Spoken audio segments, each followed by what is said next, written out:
जब प्रकाश एक स्थान से दूसरे स्थान की ओर जाए और अपने रास्ते से भटक जाए तो उसे हम क्या बोलेंगे? प्रकाश का अपवर्तन। ठीक, जरा समझिए। जैसे एक एग्जाम्पल, बाद में हम प्रकाश को लाते हैं। जैसे मान लीजिए, जैसे मैंने उसमें परावर्तन में एग्जाम्पल दिया था, ऐसा अपवर्तन में समझ। ये किसी बच्चे का घर है, ठीक, सपोज ये उसका स्कूल है। एग्जाम्पल दिमाग में रहेगा तो वो थोड़ा ज्यादा समझ में आएगा। ये किसी बच्चे का घर है, ये स्कूल। मान लो स्कूल की टाइमिंग वही सुबह 7:30 बजे की है। अब ये बच्चा घर पे सुबह जगने के बाद तैयार हुआ, मम्मी ने नाश्ता वास्ता बना दिया, रेडी कर दिया, कंप्लीट ड्रेस पहनी। अब ये घर से निकला, इसको बेटा कहाँ पहुँचना है? स्कूल पहुँचना है। लेकिन पता चला ये बच्चा जो था वो है एकदम लापरवाह टाइप का, पढ़ाई में इसका मन नहीं लगता। तो घर से तो उसने बोला कि मैं कहाँ जा रहा हूँ? स्कूल। लेकिन स्कूल ना पहुँच करके निकला तो स्कूल के रास्ते, लेकिन ये मान लो इधर स्टेशन है, गए भाई सब स्टेशन घूम रहे हैं। मान लो इधर ये तब घूम है, स्टेशन के पास झांकुआ हो गया, समझ रहे हैं? तो ये कहलाएगा उस बंदे का क्या? कोई बंदा है, कोई बंदा, ठीक है, मान लो कोई भी कैसा है, ये लापरवाह टाइप का, पढ़ाई में इसका मन नहीं लगता और बड़ा चालाक भी है। घर वालों को ये ना पता चले कि मैं पढ़ता लिखता नहीं हूँ, तो घर में तो यही है कि बच्चा हमारा कहाँ जा रहा है? स्कूल जा रहा है। तो घर से तो निकलता तैयार होकर कहाँ जाने के लिए? स्कूल। एक्चुअल में इसको जाना ऐसे चाहिए, इसका ओरिजिनल वे ये था कि घर से स्कूल इसको सीधे रास्ते से पहुंच रहा था, लेकिन लापरवाह है, पढ़ाई मन नहीं लगता, तो स्कूल ना जा करके क्या हो गया? डाइवर्ट हो गया, इधर निकल गया या उधर निकल गया। तो इसको हम क्या बोलेंगे? इसको हम बोलेंगे इस लापरवाह लड़के का अपवर्तन। समझ रहे हैं ना? मतलब ये लापरवाह लड़का अपने रास्ते से भटक, ये कहलाएगा इसका अपवर्तन। अब इस लड़के को हटाइए, इसको गोली मारिए, इसकी जगह किसको ले आइए? प्रकाश को। इसकी जगह कौन आ जाए? तो बंदर गोली मार के यहाँ पर ले आओ प्रकाश को। ऐसे जब प्रकाश के साथ यही चीज होने लगे है कि प्रकाश को एक स्थान से प्रकाश चले और पहुंचना उसको कहाँ? किसी दूसरे स्थान पर, लेकिन जहाँ पहुंचना हो प्रकाश वहां ना पहुंचे, वहां से दूसरी जगह कहीं निकल जाए, यानी अपने रास्ते से क्या हो जाए? भटक जाए। तो इस घटना को हम लोग क्या बोले? प्रकाश का अपवर्तन। तो दिमाग में आया? प्रकाश जब एक स्थान से किसी दूसरे स्थान की ओर जाता है, जो उसी को हम लोग बोल देते हैं माध्यम बदलना। अब प्रकाश बेटा कैसे चलता है? किरणों के रूप में। सिस्टमैटिक डेफिनेशन जो बनेगी वो बनेगी किरणों के हिसाब से। जब कोई प्रकाश की किरण एक माध्यम से दूसरे माध्यम में जाती है और अपने मार्ग से क्या होती है? विचलित हो जाती है, यानी अपना रास्ता भटक जाती है, तो उसको हम लोग क्या बोलते हैं? प्रकाश का अपवर्तन। ठीक, ये तो ऐसे ही था जनरली, अब उसको सिस्टमैटिक समझो। हेडिंग डाल दीजिए उत्तर में आप लोग, फिर आगे स्टार्ट करते हैं। हेडिंग डाल दीजिए उत्तर में प्रकाश का अपवर्तन। इंग्लिश में लिख लीजिएगा रिफ्रैक्शन ऑफ लाइट। कुछ चीजों को इंग्लिश जानकारी होना जरूरी होता है।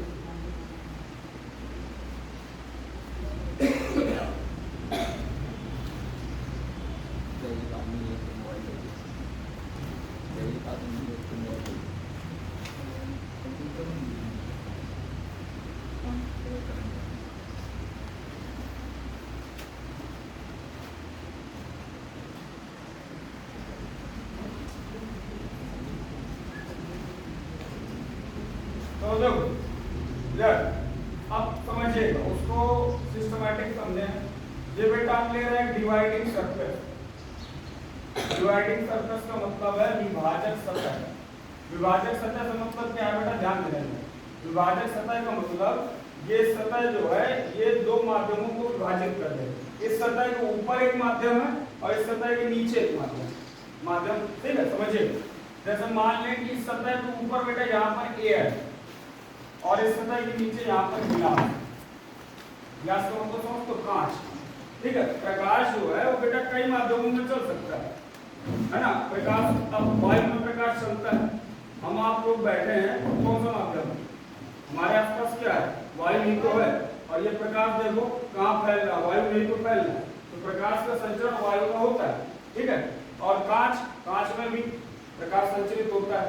जल में भी प्रकाश संचरित होता है। तो प्रकाश कई माध्यमों में संचरित होता है। तो यहाँ पर देखो मैंने क्या किया इधर, ये एक है बेटा डिवाइडिंग सरफेस, मतलब एक विभाजक सतह, मतलब इस सतह से दोनों माध्यमों का अलग अलग विभाजन है। इसके ऊपर का माध्यम एयर, यानी इतने में पूरे में क्या मौजूद है, एयर है, और इसके नीचे पूरे में क्या मौजूद है, ग्लास मौजूद है। ठीक है, अब मान लीजिए कोई प्रकाश की किरण एयर से चल करके आई और आकर के इस सतह पर आपके, कोई प्रकाश की किरण एयर से चल करके आई और इस सतह पर क्या हो गई, आपके। अब यहाँ पर मैं खींच देता हूँ इसका विलंब, क्या खींच दूं, इसका विलंब। जैसे याद हो उसमें हमने परावर्तन भी खींचा है, ये बेटा क्या खींच दिया, अविलंब।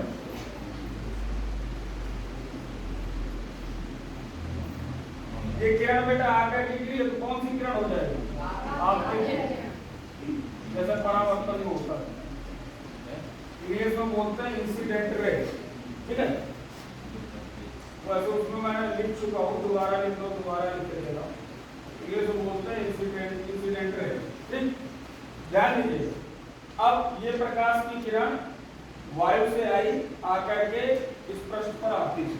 ठीक, बीच में हमने क्या खींच रखा, अब अच्छा देखो इधर गौर से देखना, अगर ये प्रकाश की किरण ऐसे आई है, इसका ओरिजिनल मीन ये है, इसको ऐसे जाना चाहिए, ये तो है इसका ओरिजिनल, इसको ऐसे जाना चाहिए। लेकिन होता क्या है, जैसे ये प्रकाश की किरण जब तक वायु में है तब तक ये एकदम सीधी आती है, इसके रास्ते में कोई भटकाव नहीं आता, कोई विचलन नहीं आता। लेकिन जैसे इस सतह को क्रॉस करके, और ये बेटा सतह कैसी है, पारदर्शी, दर्पण में तो परावर्तन में क्या होता है, ध्यान रखो, परावर्तन में जो हम ये सतह लेते हैं वो हम लेते हैं पॉलिश की। पॉलिश की वजह से क्या होता था, प्रकाश की किरण आती तो है, लेकिन अब पॉलिश हो गई, ये सतह अपारदर्शी हो जाती है। अपारदर्शी होने की वजह से ये इस साइड नहीं जा पाती, ये वापस क्या होती है, रिटर्न हो जाती है। तो यहाँ पर क्या होता है, परावर्तन हो जाता है, क्योंकि अपारदर्शी सतह होने की वजह से प्रकाश इस साइड नहीं आता। लेकिन ये जो सतह हमने ली है वो कैसी है, वो पारदर्शी, पारदर्शी होने की वजह से ये जो प्रकाश की किरण आएगी ये इस साइड भी आएगी। ठीक, लेकिन ध्यान दीजिए, अगर ये ऐसे आकर के गिरी है तो इसको जाना चाहिए ऐसे, लेकिन ये अपने रास्ते पे नहीं जाती है, जो इसका मूल मार्ग है, जिस रास्ते से इसे जाना चाहिए उस रास्ते से ये नहीं जाती है। कहानी क्या होती है, ये अपना रास्ता भटक जाती है, और भटक करके ये झुक जाती है, अविलंब होती है। देखो तो ये इधर पर क्या हुआ, इधर हो गया इसका अपवर्तन। अपवर्तन का मतलब अभी मैंने बताया, अपवर्तन का मतलब रास्ता भटकना। ये किरण रास्ता भटकी कि नहीं भटकी, इसको जाना चाहिए था ऐसे सीधे, लेकिन ये भागा इस तरफ, ये पूरा यहाँ से लेकर यहाँ तक ये अविलंब था, या अविलंब की तरफ झुक गई। इस किरण का हो गया क्या, अपवर्तन। तब हम इसको क्या नाम दे देंगे, जो हो जाएगी अपवर्तित किरण, मतलब ऐसी किरण जिसका क्या हो चुका है, अपवर्तन। इंग्लिश में क्या बोलते हैं, रिफ्रैक्टेड रे। बेटा तुम लोग वहां बैठ और दिख नहीं रहा होगा, पीछे आ जाओ, दिख रहा तुम लोग, दिख रहा, दिख रहा,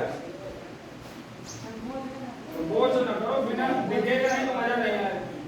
नहीं दिख रहा उधर सामने आ जाओ, ना दिखे इधर आ जाना। अभी वो बैठा था ना, उसने कहा नहीं दिख रहा, तब मैंने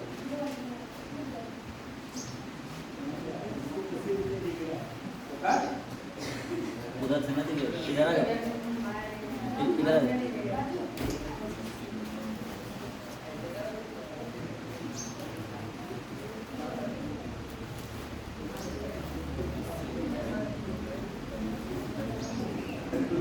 समझो बेटा, बस देखो यहाँ तक समझ में आया। ये बीच में हमने एक विभाजक सतह ली, इसके ऊपर एक माध्यम था एयर, और नीचे का माध्यम क्या था, ग्लास। अब देखो प्रकाश की किरण एक माध्यम से दूसरे माध्यम में गई, एक माध्यम ये, दूसरा माध्यम ये। तो जब एयर में वो चल रही थी एकदम सीधे है, लेकिन जैसे ही विभाजक सतह पर आकर के गिरी, फिर आगे जब दूसरे माध्यम में इसने एंट्री की, किसमें, गिलास में। इस सतह के नीचे पूरा गिलास है, ऊपर की ओर क्या है, एयर। जैसे इसमें एंट्री की तो देखो अपने रास्ते से भटक गए, इसको जाना था ऐसे सीधे, लेकिन सीधे ना जाकर के ये अविलंब की तरफ क्या होगा, यही क्या कहेंगे, यही क्या कहा जाएगा, ये होगा प्रकाश का अपवर्तन। प्रकाश की देखो अब यहीं से परिभाषा बनाओ, जब कोई प्रकाश की किरण एक माध्यम से दूसरे माध्यम में जाती है तो अपने मार्ग से क्या होती है, विचलित हो जाती है। यही घटना क्या कहलाती है, प्रकाश का अपवर्तन। अब कुछ चीजें और समझ लो, जैसे परावर्तन में आपतित किरण और अभिलंब के बीच एक कोण बनता था जिसको हम आई बोलते थे, क्या था ये, आपतन कोण।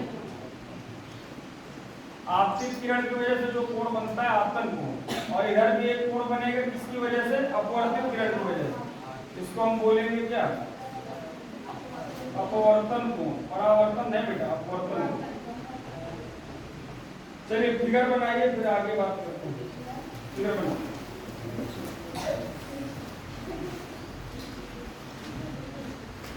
अभिलंब से सघन में जाती है तो अभिलंब नहीं ना, गलत बात।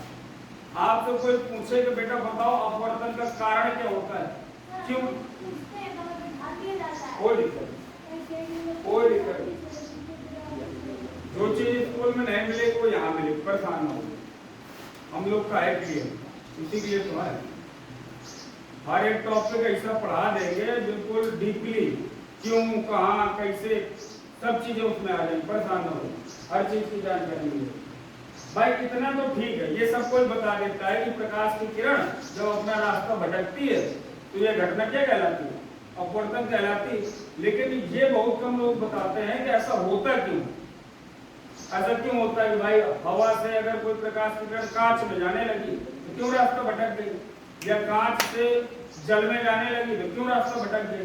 क्यों का भी तो पता होना चाहिए कि अपवर्तन होता है तो क्यों होता है। ठीक है, वो अभी हम डिस्कस करेंगे। बन गया, बन गया ना, ठीक। अब इधर इसी का एक और फिगर बनता है, वो भी बना लो पहले, फिर आगे बढ़ो।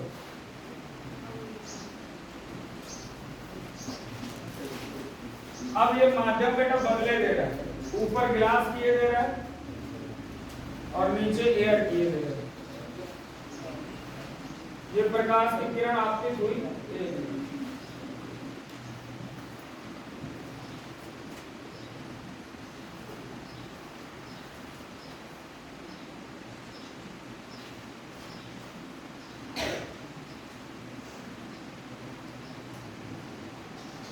इसको बेटा ऐसे जाना चाहिए।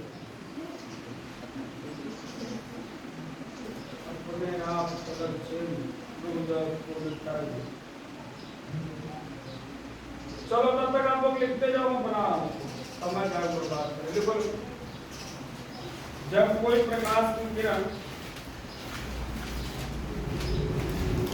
जब कोई प्रकाश की किरण एक माध्यम से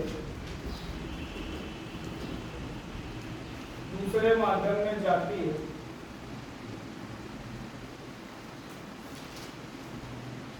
जब कोई प्रकाश की किरण एक माध्यम से दूसरे माध्यम में जाती है तो अपने मार्ग से विचलित हो जाती है।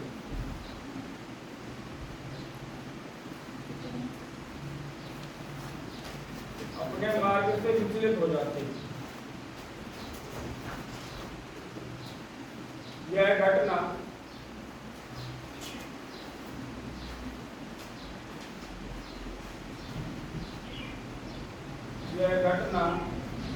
प्रकाश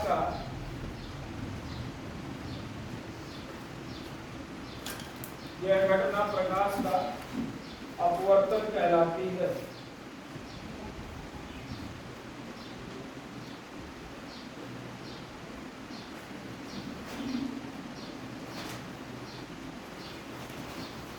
हो गया बेटा?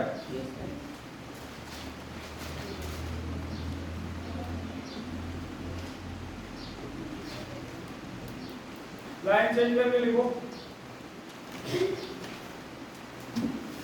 जब कोई प्रकाश की किरण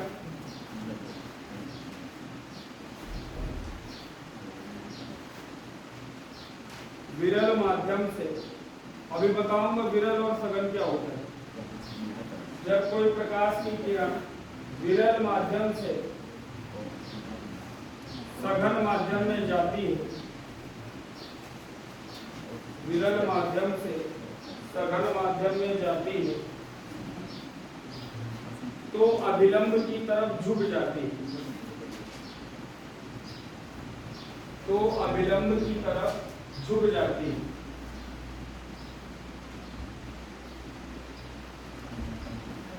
अभिलंब की तरफ झुक जाती है।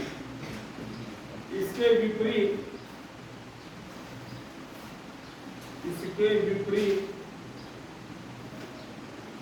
जब कोई प्रकाश की किरण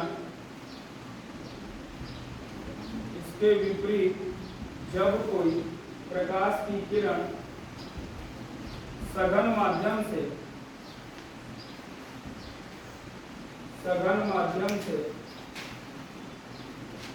विरल माध्यम में जाती है, सघन माध्यम से विरल माध्यम में जाती है, तो अभिलंब से दूर हट जाती है। सघन माध्यम से विरल माध्यम में जाती है, तो अभिलंब से दूर हट जाती है।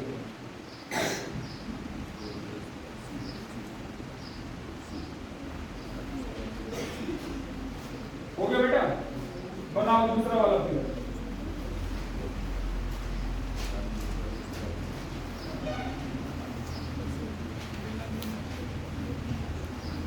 दूसरा वाला बनाओ।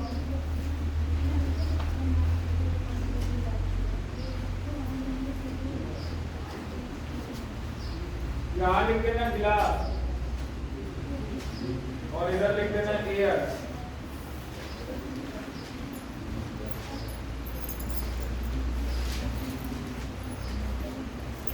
गिलास होता है बेटा, और लिखना चाहो गिलास में लिख देना नीचे सघन, और एयर में नीचे लिख देना विरल। विरल सघन क्या होता है समझा? दोनों बन जाए तो मुझे बता दें। एक तो बन चुका है ना, ठीक। अब ये कुछ चीजें मैं हटा रहा हूं ताकि आपका ये फिगर क्लियरली विजिबल हो। ये हटा दे रहा हूं, ठीक है, और इधर से ये हटा दे रहा हूं।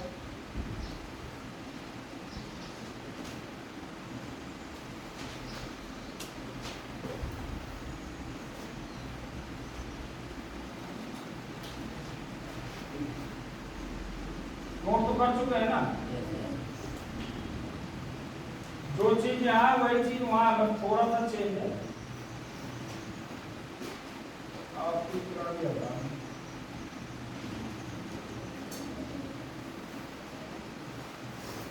अब समझो बेटा, बन गया दूसरा वाला?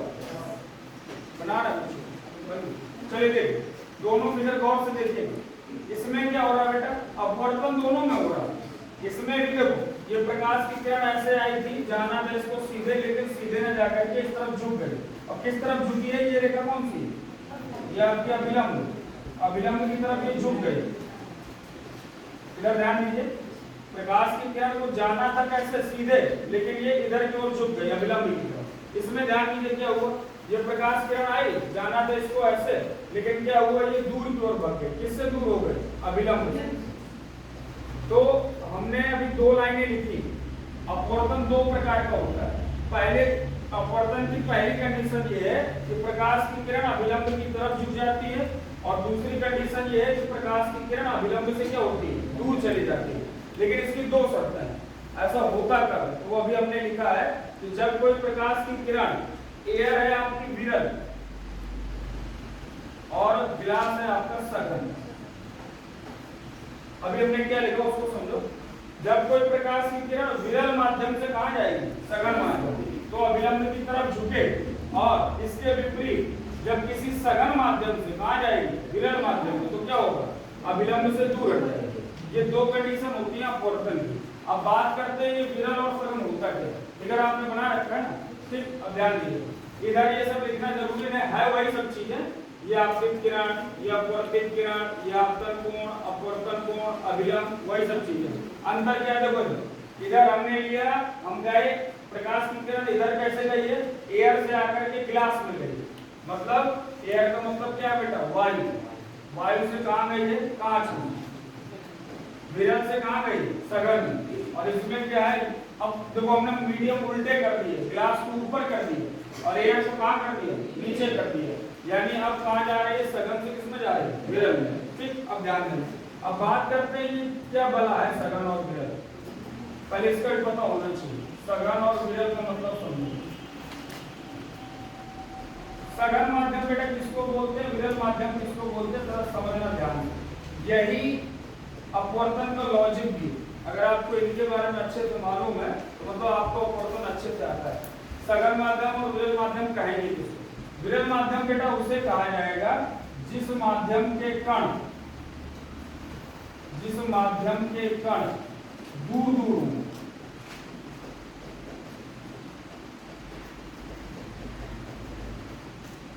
और सघन किसको बोला जाएगा? जिस माध्यम के कण पास पास हों।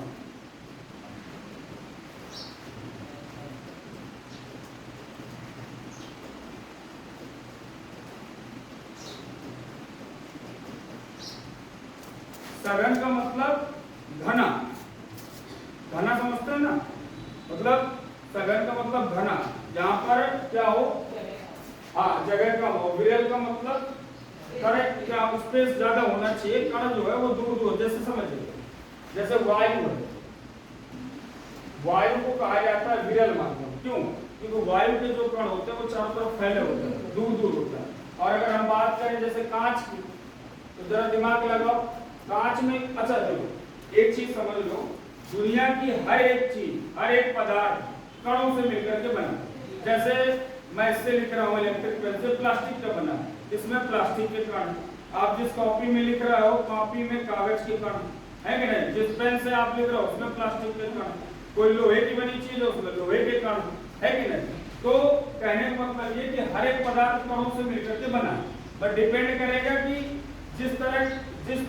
जिस तरह का पदार्थ होगा उसी तरह उसमें क्या होगा, कण होंगे। अलग अलग पदार्थों में अलग अलग तरह के कण होंगे।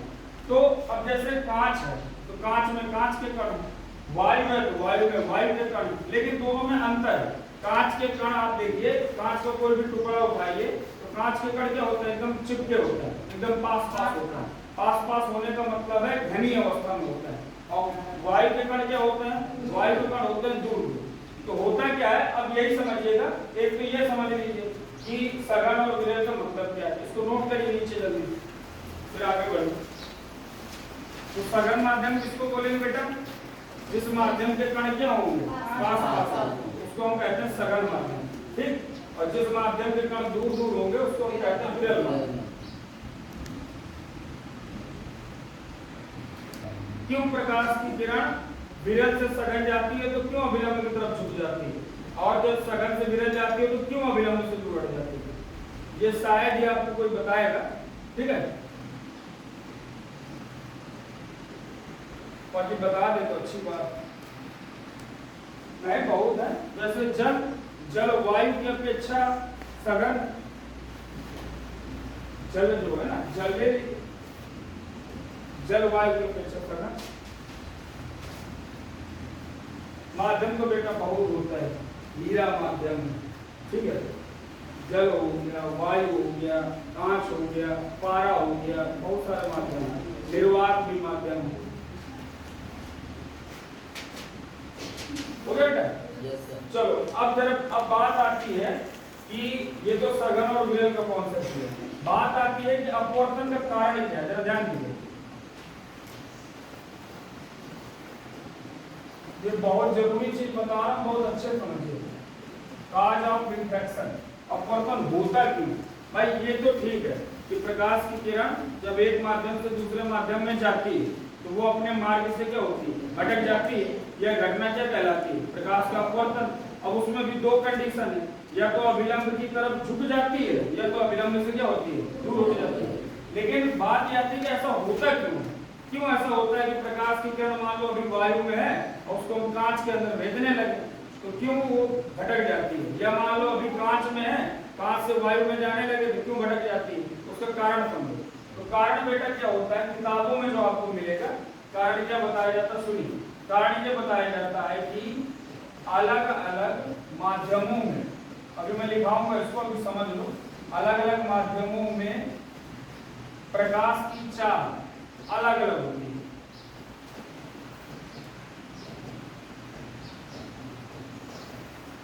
समझिएगा इसको बहुत ध्यान से। किताबों में आपको ये कारण मिलेगा कि अलग अलग माध्यमों में प्रकाश की चाल क्या होती है, अलग अलग होती है। मतलब उनके कहने का ये है, इधर समझिए, कि जैसे प्रकाश की किरण ऐसे आई थी, ऐसे ना जा करके ये ऐसे झुक गई थी, ठीक है। तो उनके कहने का मतलब ये कि जैसे एयर था, ये इधर वायु थी, और वायु से किरण गई ये गिलास में यानी कांच में गई, ये है डिवाइडिंग सर्कल, है ना, ध्यान रखना। इसके ऊपर है एयर, इसके नीचे क्या है, कांच, ये रास्ता भटकी है।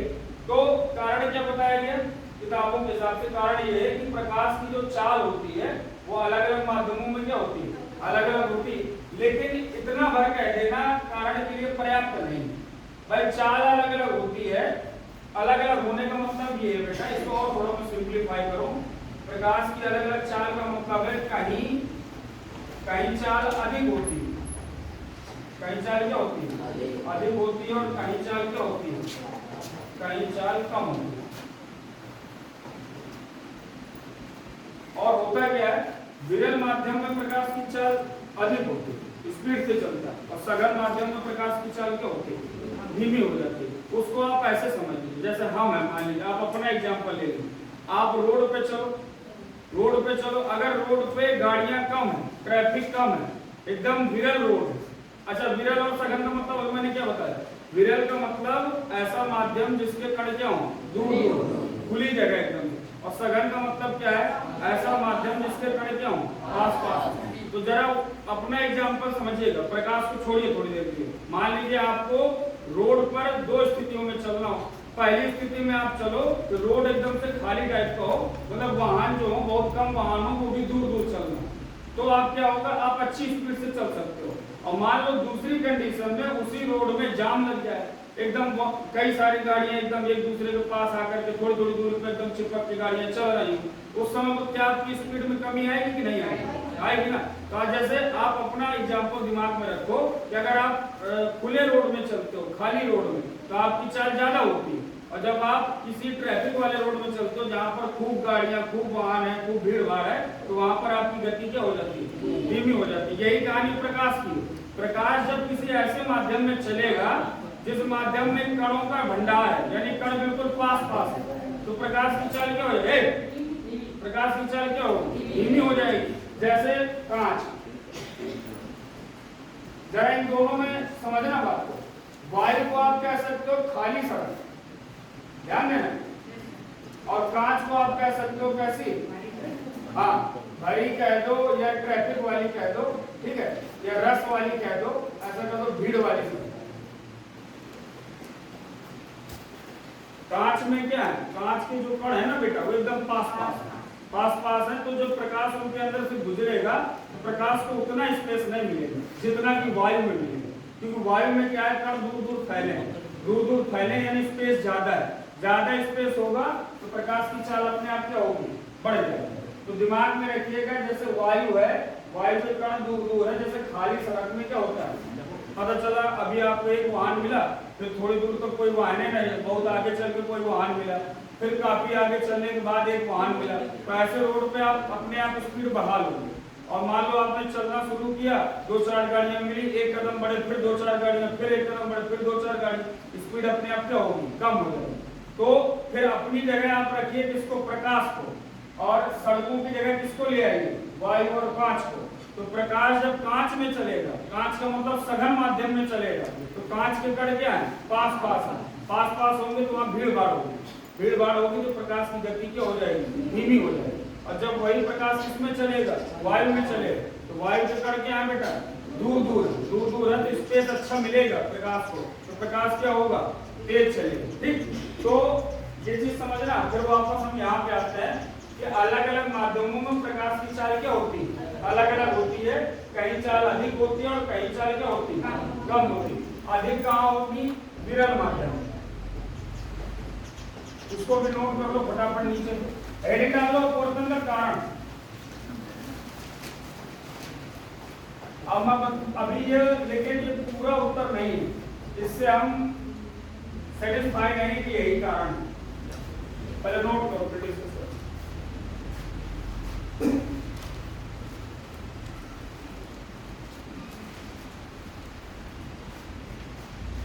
कुछ पढ़ने पड़ा कि नहीं विरल और सघन का कॉन्सेप्ट? क्लियर? दिमाग में रखना अपने, विरल माध्यम हम किसे कहते हैं जिस माध्यम के कण क्या होते हैं दूर दूर होते हैं, यानी इसमें स्पेस ज्यादा होता है।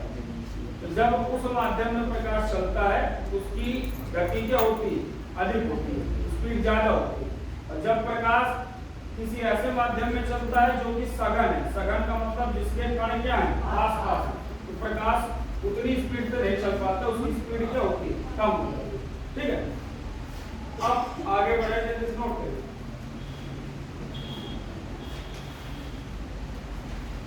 ये तो टॉपिक पूरा नहीं हुआ था, समय पता नहीं चला। प्रकाश की चाल जो होती है वो अलग अलग माध्यमों में क्या होती है? अलग अलग होती है। कभी प्रकाश किसी माध्यम में प्रकाश की गति कम होती है और किसी माध्यम में प्रकाश की गति अधिक होती है। कम किसमें होगी? सघन माध्यम, जिसमें कण पास पास होंगे, और अधिक किसमें होगी? विरल माध्यम, जिसमें कण क्या होंगे? ठीक है, ये दिमाग में रखना। अब सुनिए, तो क्या ये पर्याप्त है? क्या इससे कहा जा सकता है कि प्रकाश में अपवर्तन होता है? इससे आप नहीं कह सकते भाई। ठीक है, प्रकाश मतलब ये हुआ कि प्रकाश अगर अपना माध्यम बदलता है तो उसकी चाल क्या होती है? बदल जाती है। लेकिन चाल बदलने से मार्ग भटकने का क्या संबंध है? भाई ठीक है, हमारी चाल कम हो जाए तो हमारी चाल कम हो जाए भाई हम धीमा चलने लगेंगे, लेकिन हम तिरछे हो जाए, ये कहानी बात है। जरा समझना इस बात को भाई। ये जो मैंने अभी बताया उसका हिसाब से कहानी ये हुई कि अगर प्रकाश की किरण मान लो अभी विरल माध्यम में, ध्यान है अभी विरल में मतलब जैसे एयर में, और जा रही है सघन में मतलब गिलास में, ध्यान देना इधर, बहुत ध्यान समझना। अभी प्रकाश की किरण है विरल से चलना शुरू कर रही है, विरल से चलना शुरू किया तो बेटा इसको यहाँ जाना चाहिए, लेकिन ये ऐसे भटकी। जरा ध्यान देना, एक मिनट, जो मैंने अभी बताया उसको यहाँ से रिलेट करते हैं, ध्यान दें। तो अगर विरल में प्रकाश की किरण अभी चल रही है तो ठीक है, यहाँ पर चाल क्या होगी? प्रकाश की अधिक होगी। विरल में जब प्रकाश की किरण चल रही तो चाल क्या होगी? अधिक होगी। और जब वो जैसे सघन में पहुंच जाएगी तो चाल क्या होगी? कम हो जाएगी। लेकिन चाल कम हो गई, इसका ये तो मतलब नहीं कि वो तिरछी हो जाए भाई। चाल कम हो गई तो धीमी चलने लगे। जरा समझना इस बात को। ये कारण पर्याप्त नहीं है अपवर्तन का, ये अभी अधूरा कारण। इतना तो ठीक है, ये जो हमने समझा कि अलग अलग माध्यमों में प्रकाश की चाल अलग अलग होती है, कहीं अधिक होती है कहीं कम होती है, उसके हिसाब से तो हमें इतना मतलब समझ में आ रहा है कि अगर प्रकाश की किरण अभी विरल में है तो यहाँ पर चाल क्या होगी? यहाँ चाल अधिक होगी, यानी थोड़ा तेज चलेगी प्रकाश की किरण। और जब ये इसमें आ जाएगी तो यहाँ पर चाल क्या हो जाएगी? कम हो जाएगी, धीमा चलेगी। लेकिन अब धीमा चलने के लिए थोड़ी मतलब है कि तुम रास्ते भटक जाओ भाई। ऐसे आई है प्रकाश की किरण, अभी यहाँ तेजी से आई है, यहाँ आराम से चल जाए।